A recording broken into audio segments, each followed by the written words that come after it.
축복합니다. 아멘. 하나님의 은혜가 우리들 가운데 충만하게 기도합니다. 이 찬양의 가사가 정말 우리 모든 믿음의 가정들 가운데 우리 자녀들에게 이르기까지 충만하게 흘러갈 수 있기를 간절히 소망합니다. 할렐루야. 여러분 사랑하고 축복합니다. 오늘 우리 가운데 주신 시편의 말씀 89편의 말씀인데요. 여러분 우리가 시편 하면 누가 가장 먼저 떠오릅니까? 다윗이 가장 먼저 떠오르죠.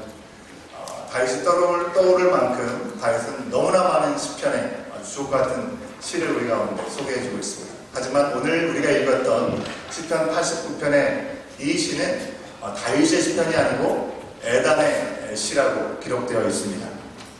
에단이 누구일까요? 에단은 이 레이지파 가운데 무라리의 후손 중에 한 사람이었습니다. 그 사람은 어떤 사람입니까? 그는 먼저 아주 지혜로운 사람이다라고 성경은 소개합니다. 솔로몬의 지혜라고 얘기를 할 때 솔로몬의 지혜를 따라갈 사람이 아무도 세상에 존재하지 않는다라고 성경 말씀은 얘기합니다. 그런데 열왕기상 4장의 말씀에 보면 에단보다 지혜로웠다라는 것을 기록하고 있습니다. 솔로몬의 지혜가 에단보다 지혜로웠다라고 얘기하는 것을 통해 보면 바로 솔로몬이 이 세상에 오기 전에 세상에 있는 사람 가운데 에단이 솔로몬 이전에 가장 지혜로운 사람이었다는 것을 우리 가운데 말해주고 있는 것처럼 보입니다.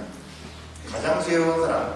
그 다음으로 이 에단은 노래하고 또 못 재금을 연주하던 찬양의 리더로서 성가대장의 역할을 감당했던 사람이었습니다. 여러분 다윗의 성막 솔로몬의 성전이 있었던 그 이후로 그 시대에 가장 하나님 앞에 예배드리는 예배 부흥이 있었던 시대가 바로 그 다윗과 솔로몬의 시대라고 우리는 다 이야기하고 알고 있죠. 바로 그 시대에 하나님 앞에 찬양을 올려드리는 그 귀한 일들의 전문가들이 세워졌습니다. 이 찬양의 리더 삼총사 헤만과 바로 아삽, 그리고 오늘 말씀에 등장하고 있는 성가대장으로 활동했던 여두둔이 바로 에단이라고 성경은 우리 가운데 소개해주고 있습니다. 오늘 우리가 함께 힘차게 신나게 찬양했습니다. 찬양을 인도하셨던 우리 박경민 집사님 아주 힘있게 기타를 치시면서 인도해 주셨는데요. 여러분 우리가 찬양을 하게 되면 보통 인도하시는 분들이 기타를 치시든지 또 특별하게 피아노를 치시면서 인도를 하시는 분들이 참 많이 계십니다. 다윗 시대는 어땠을까요? 다윗 시대, 솔로몬 시대에는 오늘날 우리처럼 이렇게 마이크 시스템이 잘 되어 있지 않았습니다. 스피커도 따로 있지 않았죠. 그래서 이 현악으로 줄이 있는 악기로는 많은 사람들에게까지 그 소리가 들려지지 않았기 때문에 그런 악기로 바로 비파와 수금과 같은 현악기로 이 찬양을 인도하기가 참 어려웠습니다. 그래서 인도할 때 그 당시에는 악기를 인도하는 사람이 재금으로 찬양을 인도했다고 하는 것입니다. 재금이 무엇입니까? 오늘날 우리로 치면 심벌주가 바로 재금이라고 할 수 있는 거죠. 우리 한국의 전통 악기를 생각하면 뭐가 될까요? 꽹과리 정도 되지 않을까라는 생각을 해볼 수 있겠습니다. 오늘 우리가 예배팀이 함께 찬양을 섬겨주셨는데요. 예배팀에서 찬양 인도자가 재금으로 인도했다면 그것은 뭐가 되겠습니까? 그러면 드럼이 되지 않을까라는 그런 생각을 합니다. 여러분 드럼을 치면서 찬양 인도를 한다는 거 우리가 오늘 참 생소하긴 합니다. 아무튼 에단은 지혜로운 찬양 리더였다는 걸 우리가 오늘 분명히 말씀해주고 있습니다. 이 다윗이 지었던 시들과 달리 이 에단이 지은 시를 보면 좀 더 역동적이고 좀 더 현장감 있게 힘있게 찬양하고 있는 모습을 우리는 상상해 볼 수 있다는 것입니다. 여러분 오늘 말씀을 보면 그 내용을 우리가 분명히 알 수 있는데요. 오늘 말씀 15절 말씀에 보니까 그렇게 기록하고 있습니다. 즐겁게 소리칠 줄 아는 백성은 복이 있다라고 분명히 말씀하고 있습니다. 영어로 표현하면 이렇게 되어 있습니다. Blessed are those who have learned to acclaim you 라고 성경 말씀을 기록하고 있습니다. 여러분 다윗 시대 그 이전 시대와 이후의 시대가 비포와 애프터로 예배의 모습이 좀 많이 달랐던 것을 우리는 생각해 볼 수 있습니다. 다윗 시대에는 하나님께서 명령하셨던 그 예배의 기본을 잘 지키는 가운데 그 이상으로 온 백성들이 함께 힘있게 모두가 참여하는 예배 자리에 나갈 수 있게 되었다는 것이죠. 이를 위해서 찬양대를 따로 구성했습니다. 찬양대는 특별하게 모여서 연습을 하고 또 익숙하게 그 찬양을 익혀서 하나님 앞에 예배드리는 그 시간에 찬양대가 선창을 하면서 모든 이들이 함께 그 찬양을 따라 부를 수 있도록 인도할 수 있게 하셨다는 것입니다. 여러분, 다윗 시대 이전의 예배는 하나님을 향해서 두려운 마음, 떨리는 마음을 가지고 회개의 초점을 가지고 경건하게 조용히 예배를 드렸다고 한다면, 다윗 시대에는요 좀 더 업그레이드된 예배를 드렸다고 할 수 있을지 모르겠습니다. 구원의 하나님께 초점을 맞췄다고 하는 것이죠. 우리를 사랑하시고 우리를 구원하여 주시고 우리를 향해서 회복하게 원하시는 그 하나님께 나가는 관계 중심의 예배를 드렸다는 것입니다. 그래서 하나님 앞에서 고개를 들 수조차도 없었던 많은 사람들이 이제 즐겁게 환호하면서 예배를 드릴 수 있게 됐음을 에다는 15절의 말씀을 통해서 우리 가운데 소개해주고 있습니다. 여러분, 제가 어렸을 때만 하더라도 교회에서 찬송 부를 때, 우리가 오늘 찬양할 때 박수 치면서 찬양하지 않았습니까? 박수 치는 것은 좀 상상도 하지 못하는 그런 시간이었던 것 같습니다. 물론 둥회 같은 데 가게 되면 힘차게 박수하면서 찬양하게 되지만, 그때 힘차게 박수하면서 찬양하게 될 때에도 정말 자유롭게 막 소리를 높이면서 그렇게 찬양하겠다기보다는 좀 경직되어서 그렇게 찬양을 했던 그런 기억이 있습니다. 예배 중에 우리가 웃거나 또 환호하면서 찬양을 하는 것은 좀 불경스럽게 예의가 없는 것처럼 우리가 생각되는 시절이 있었습니다. 그러나 오늘날의 예배는 어떻습니까? 이제 우리가 6번째로 우리가 정원별 찬양잔치를 하게 되는 우리의 예배, 우리의 찬양은 어떠냐고 하는 것입니다. 여러분, 우리가 나이를 막론하고 하나님께 진심을 다해 드리는 찬양 가운데 몸을 사용해서 찬양하고 박수를 치면서 또 우리의 입술을 주님 앞에 온전히 드리면서 다양한 모습으로 악기를 사용해서 찬양을 드리게 되는 것이죠. 그저 매번 반복되는 그런 찬양 잔치라고 해서 타성에 젖어서 우리가 그냥 해야 되기 때문에 하는 찬양이라고 하기에는 하나님께서 우리 가운데 주신 은혜가 너무나 크다고 하는 것입니다. 여러분, 우리가 진지할 때는 진지할 수 있어야겠습니다. 하지만 정말 하나님께서 우리 가운데 무엇을 주시고 어떤 은혜를 주셨는지 감사함으로 돌아볼 때 정말 그 순간에는 우리가 누구를 의식하지 않고 정말 하나님 앞에 마음과 뜻을 다해서 우리의 온몸을 사용해서 하나님을 찬양할 수 있어야 될 줄로 믿습니다. 예수 믿기 전부터 뿌리 깊게 우리 가운데 자리 잡고 있는 것이 있죠. 바로 유교적인 전통입니다.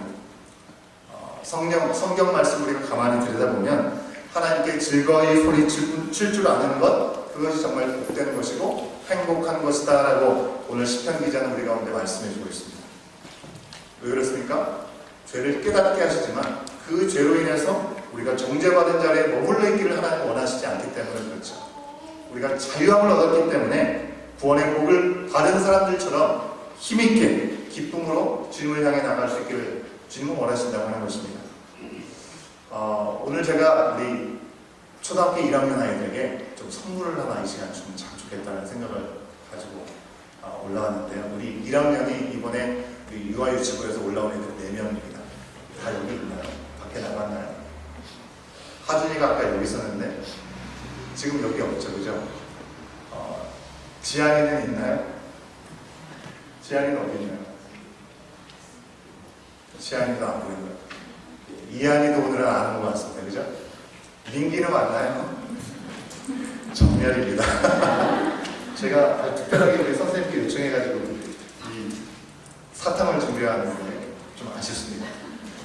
여러분, 우리가 온 가족이 함께 예배 드린다는 거 참 중요합니다. 그죠?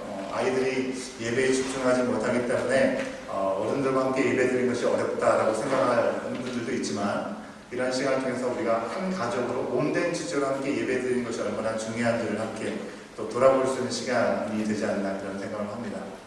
여러분, 우리 어린 자녀들이 이 1시간이라는 시간 동안에 조용히 함께 앉아서 그냥 예배를 드린다는 것이 결코 쉽지 않습니다. 그런데 이 아이들에게 제가 전달해 주려고 했던 이 캔디 하나만 주더라도 입가에 미소가 머금어지고 이 몸으로부터 이 기쁨을 감추지 못하는 것들을 우리가 보게 될 때가 참 많이 있죠. 여러분, 우리가 정말 작은 것 하나로도 정말 하나님께서 우리 가운데 주셨다는 것을 우리가 기억하고 감사로 돌아볼 수 있으면 그 모습은 우리의 얼굴 속에 나타날 수밖에 없고 우리의 몸을 통해서 표현될 수밖에 없다고 하는 것입니다. 우리의 찬양도 마찬가지라고 하는 것이죠. 하나님 우리 가운데 함께 하시기 때문에 우리가 큰 무엇과 바꿀 수 있겠습니까? 구원의 은혜, 더불어서 우리와 지금도 함께 하시고 매일매일의 일용할 양식을 주시는 그 하나님이시기 때문에 우리는 그 사랑에 감사해서 몸이 반응하고 또 목소리가 반응하는 것이죠. 우리 아이들 뒤에 데리고 왔네. 나와보세요. 예. 앞으로 나와보세요. 우리 두 친구가 왔는데 우리 다음 세대의 아이들입니다. 이 앞에. 너희들 왜 나왔니? 왜 오라고 했어요? 선생님이 왜 올라가라고 했어? 몰라 그냥 가라고 해서 왔어요? 이거 어찌됐든 올라갔으니까 제가 팬이 하나 줄게요.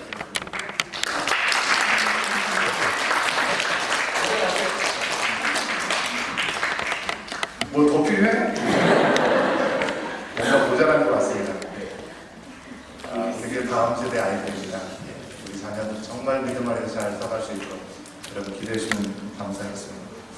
여러분, 우리 어린 자녀들이, 우리 아동부, 중고등부 친구들이 하나님을 향해서 정말 마음을 다해서 소리를 높여서 즐거이 외쳐 찬양하는 것처럼 오늘 우리가 함께 모여서 정원별로 찬양을 하지만 우리 가운데 주어지는 그 순서, 그 시간에 틀리지 않고 잘해야지. 그것도 필요하겠죠. 하지만 하나님 우리 가운데 그걸 원하시기보다는 정말 우리의 마음 깊은 곳으로부터 정말 기쁨을 표현하는 그 찬양을 주님께서는 기다리고 또 그 찬양을 받기 원하신 줄로 믿습니다. 주님, 예단이 주님께서 우리 가운데 주신 그 말씀, 바로 이 예단은 다시 한번 우리 가운데 얘기해 줍니다. 주님의 이름 때문에 그는 종일 기뻐한다라고 고백하고 있습니다. 여러분, 주님의 이름 때문에 종일 기뻐한다는 것은 쉽지 않습니다. 그죠? 우리가 짧게 드리는 예배 시간 가운데서도 우리가 힘들고 어려움을 표현하게 될 때가 있는데, 여러분, 오늘 정원 순서들이 다 나와 있죠. 이 정원 순서대로 이렇게 우리 찬양을 하면 오늘 좀 많이 늦게 끝나겠구나라는 생각을 해볼지 모르겠습니다. 하지만 여러분, 우리가 시간에 좀 지배받지 않으면 좋겠고요. 시간을 지배할 수 있기를 바라겠습니다. 왜냐하면 하나님께서 우리 가운데 주신 은혜를 표현할 수 있는, 여러분, 우리가 오늘 하루 종일 찬양하는 것도 아니고 1년에 한 번 이 시간, 주님 앞에 특별한 시간을 내어드리면서 찬양하는 시간이기 때문에 다른 모든 생각들을 좀 내려놓고요. 하나님의 은혜만을 바라면서 종일 기뻐하시던 이 시인의 고백처럼 멈추지 않는 기쁨을 주님 앞에 표현하고 우리 가운데 함께 나눌 수 있는 이 시간이 될 수 있기를 주의 이름으로 축원합니다. 왜 그렇습니까? 분명히 말씀하셨죠? 주님만이 우리의 힘이시고 영광이 되시기 때문입니다. 주님의 은총이 죽고 버려질 우리의 인생을 높여주신다라고 분명히 말씀했기 때문에 그렇습니다. 또한 우리의 방패이시기 때문에 우리가 어떤 어려움 가운데 위기 가운데 있다 할지라도 우리를 안전하게 지키시는 분이라고 고백하고 있기 때문에 그런 것이죠. 오늘 이 시간에 구원의 하나님이 우리와 함께 하시고 지금도 우리와 함께 하신 하나님이 여기 계시기에 우리가 그 기쁨의 마음을 가지고 함께 찬양의 자리에 나갈 수 있기를 원합니다. 강단에 앞에 나와서 찬양하는 정원들이 앞에 있을 때 또 그 모습을 지켜보는 우리 모든 자리에 앉아있는 우리 회중들이나 모두가 하나님을 향한 하나의 마음을 가지고 환호를 멈추지 않고 기쁘고 즐거운 마음으로 찬양하며 나가는 이 모든 시간 될 수 있기를 주의 이름으로 축원합니다. 아멘. 우리 잠깐 기도하시겠습니다. 사랑의 하나님을 감사합니다.